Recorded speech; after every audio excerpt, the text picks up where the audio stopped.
پاکستان تیار ہے۔ بھارت عالمی برادری میں کشیدگی کم کرنے کے بجائے پاکستان کے خلاف فوجی کارروائی کا جواز تیار کر رہا ہے۔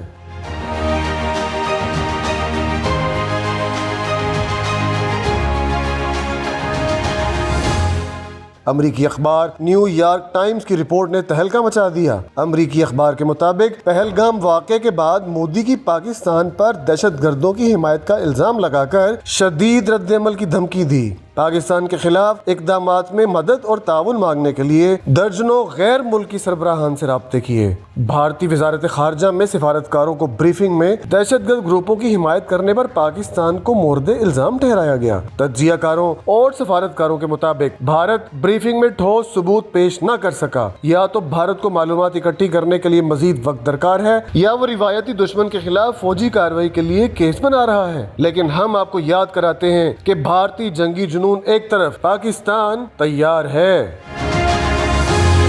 آپ کو یاد ہے نا، بھارت نے 2019 میں بالا کوٹ پر حملہ کیا، جس کے نتیجے میں وہاں کچھ درخت اکھڑنے کے ساتھ ساتھ ایک کوا بھی مارا گیا تھا۔ اس کے بعد پاکستان نے جو کیا اس میں سے کچھ تو دنیا نے دیکھا، لیکن کچھ ایسا بھی تھا جس کے بارے میں معلومات کو عام نہیں کیا گیا۔ ہمارے درخت اور ایک کوا مارنے کے بدلے بھارت کے 2 جنگی طیارے مار گرائے اور ایک پائلٹ کو گرفتار کیا گیا، جسے 1 کپ چائے پلا کر بھارت کے حوالے کر دیا گیا۔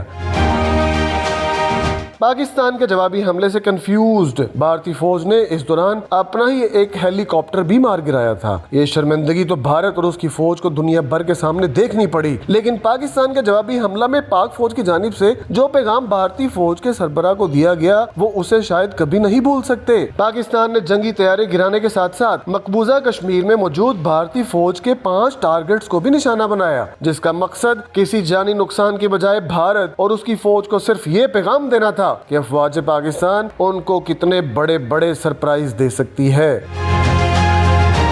2019 میں پاکستان نے جوابی کارروائی کرتے ہوئے کرشنا گھاٹی ستیا میں ایک ایسے ہدف کو نشانہ بنایا جو بھارتی فوج کے بریگیڈ ہیڈ کوارٹر سے صرف 500 میٹر دور تھا۔ اہم ترین بات یہ ہے کہ اس ہیڈ کوارٹر میں کوئی اور نہیں بلکہ بھارتی آرمی چیف خود موجود تھے اور وہاں سے آپریشن کی نگرانی کر رہے تھے۔ اس حملے کے بعد بھارتی army chief brigade headquarter سے فوری روانہ ہو گئے۔ پاک فوج کی طرف سے بھارت کی فوج کے سربراہ کو یہ پیغام دے دیا گیا کہ پاکستان چاہتا تو نشانہ 500 میٹر دور کی بجائے کرشنا گھاٹی ستیا میں بھارتی فوج کا بریگیڈ ہیڈ کوارٹر بھی ہو سکتا تھا۔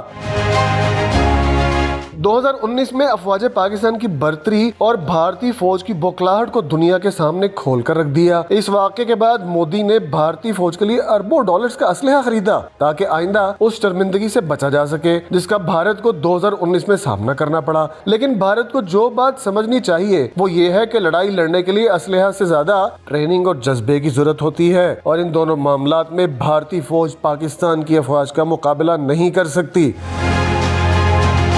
آج پھر اس خطرے کا اظہار کیا جا رہا ہے کہ پہلگام واقعے کے بعد اب بھارت پھر پاکستان پر حملہ کر سکتا ہے۔ بھارت 2019 کی غلطی نہیں دہرائے گا۔ ایک طرف تو بھارت کو پاکستان کی فوج کی صلاحیتوں اور جذبہ جہاد کا علم ہے اور تازہ تجربہ بھی، دوسری طرف پہلگام حملے نے کسی دوسرے کی بجائے بھارت کی اپنی نااہلی اور سیکیورٹی پر سنگین سوالات اٹھا دیے۔ بھارت ماضی میں پاکستان پر دہشت گردی کے الزامات بار بار لگاتا رہا، لیکن اب وہ خود کینیڈا، امریکہ سمیت کئی دوسرے ممالک میں دہشت گردی کرتے ہوئے پکڑا جا چکا ہے۔ اوپر سے امریکہ سے بھارت کو اس واقعے کے بعد جس قسم کی توقعات تھیں وہ ڈھیر ہو گئیں۔ ٹرمپ نے اپنا سارا وزن بھارت کے پلڑے میں ڈالنے کی بجائے کہہ دیا کہ دونوں ممالک کے رہنماؤں کو جانتے ہیں کہ وہ اس معاملے کو خود آپس میں حل کر لیں گے۔